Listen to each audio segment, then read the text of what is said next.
Hello everyone, and welcome to this WRV Book Review. This time I will be reviewing the Shadowfall trilogy. I just have the first book in this. It's not a trilogy, it's a series, a 5-book series. I have the first book in the series, and there's also 2 novellas that are digital only, that have insights into a different character, and that character also gets her own spin-off series that I think takes place after the initial Shadowfall series, so I'll have to read that and review it sometime or another, but for right now, this is just a review of the Shadowfall series, the 5 books in the Shadowfall series. I don't know the names. The first book in the series is Born at Midnight, but I don't know the other names. The series is by C.C. Hunter.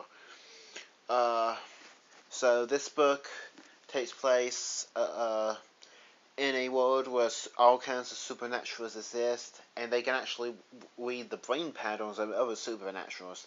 The entire world does not know about supernaturals, but the government does, and they have their own school that their own like high school that is promoting peace among supernaturals, because in past a lot of supernaturals don't get along with a different other supernatural type, like vampires and werewolves don't get along, I think.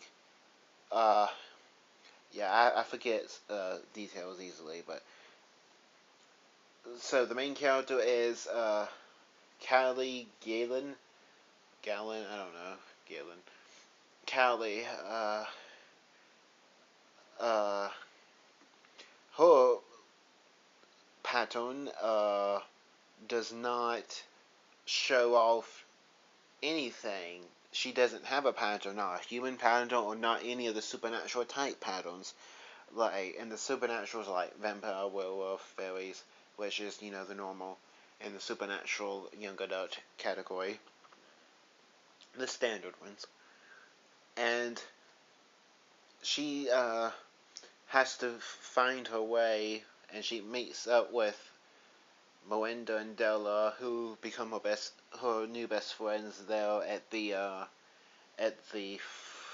forgot the name of the school. I forget some details sometimes, and I'm reviewing this like a month after I finished the last book, and probably about 5 months after I finished the first book. So, but I can remember the main thing, and I remember it is a very enjoyable book.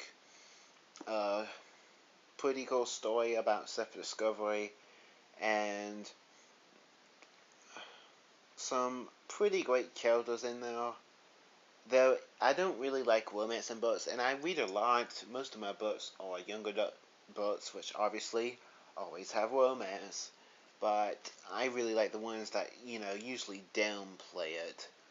And this one has a lot of it, which I did not enjoy. Some of it's okay, but I don't enjoy really romance in my books, which is ironic considering I mostly read young adult novels, but I just enjoy a good story, and it was a very good story. The romance,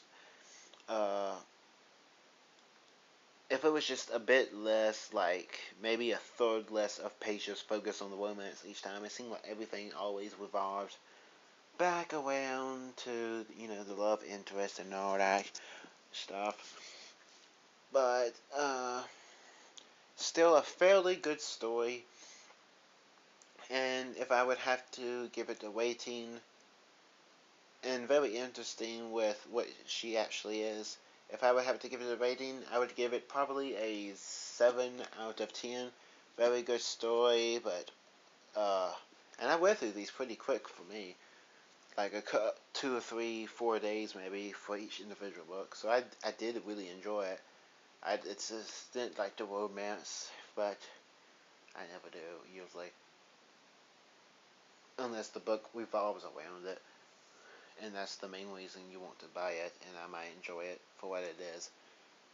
But it's a fairly good story, and if you like supernatural books, might check it out.